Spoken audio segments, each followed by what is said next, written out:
one that can see. I have come here to chew bubblegum and kick and kick and kick.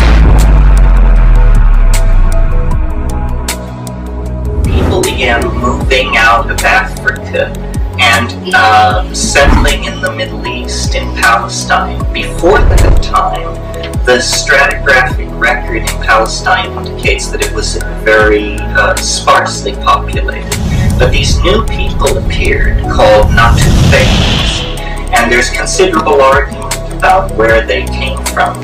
The general assumption is that they came from the area that Maria Gambutis calls Old Europe. But this is really based simply on the belief that they were so advanced that they couldn't possibly have come from anywhere else.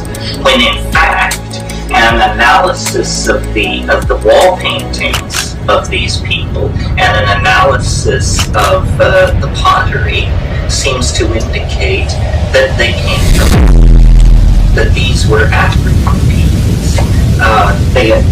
At first they settled under the lips of under rock escarpments.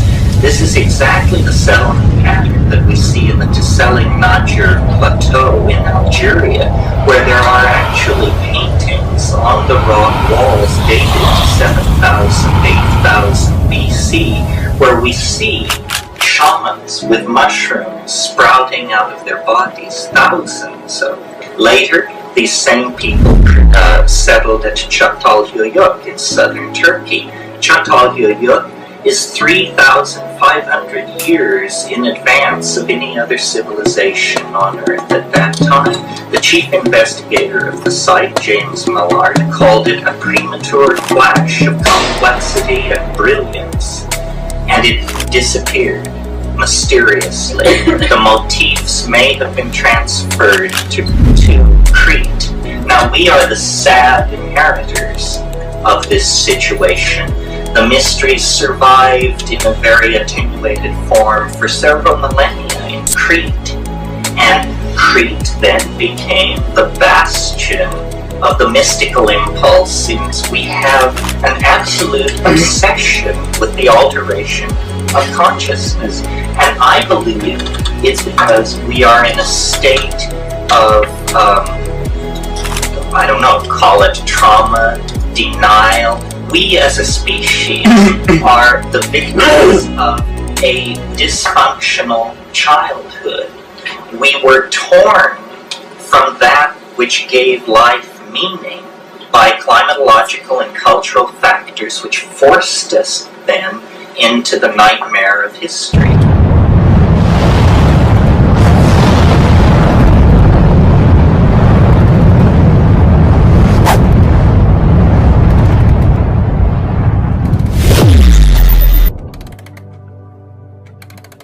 And then a piece of bad luck that really we didn't need to have befall us, which was the invention of the phonetic alphabet. And with the invention of the phonetic alphabet, we moved away from symbolism and lost even the symbolic connection to the world. And that happened with the evolution of Demotic Greek and even earlier languages, linear A and B and that kind of stuff. McLuhan talks a lot about this. I mean, we live in a universe so alienated that we can barely conceive of the way back. But hopefully,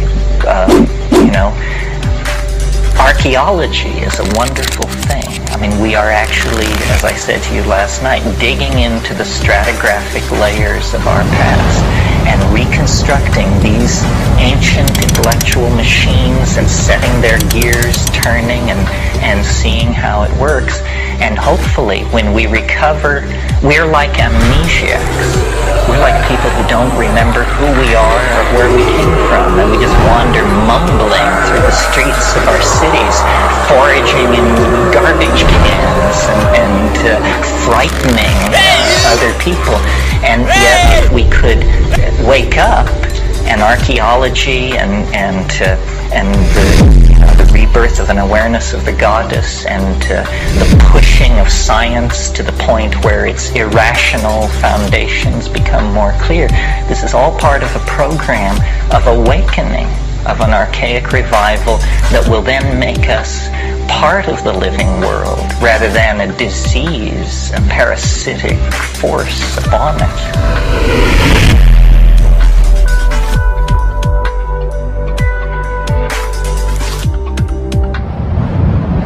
The thing that gave the Greeks their genius was that it was a mingling of a northern mentality coming out of Thracia and places like that, meeting a very old, mystical, feminist culture that had its roots 10,000 years deep in Saharan Africa via Egypt and Çatalhöyük in Turkey. Because it was said, even in classical times, what is celebrated in secret at Eleusis is celebrated publicly at Knossos.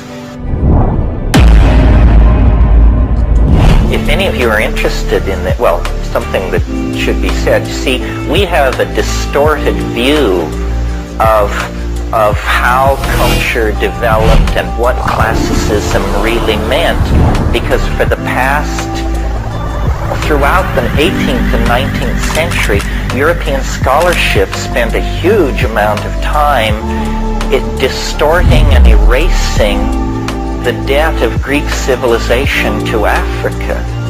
They basically screwed with the record because they just couldn't bring themselves to believe that all this wonderful architecture and proportion and mathematics, that it was little brown people who were responsible for this. And if you're interested in this book, there's a book by Burnell called Black Athena that is a really radical book, and it shows how Western culture misrepresented the debt of classicism to Africa.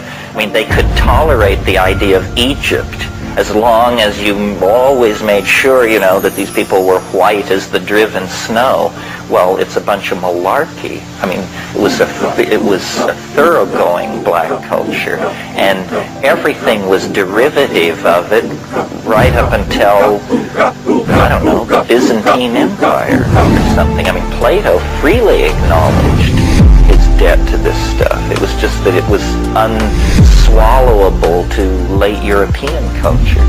And it's no shuck and jive. I mean, we think 19th century scholarship was so careful and so wonderful, and what it really was an old boys club. I mean, they were fast and loose with this stuff. You know, I think when it's all sorted out, it all happened in Africa.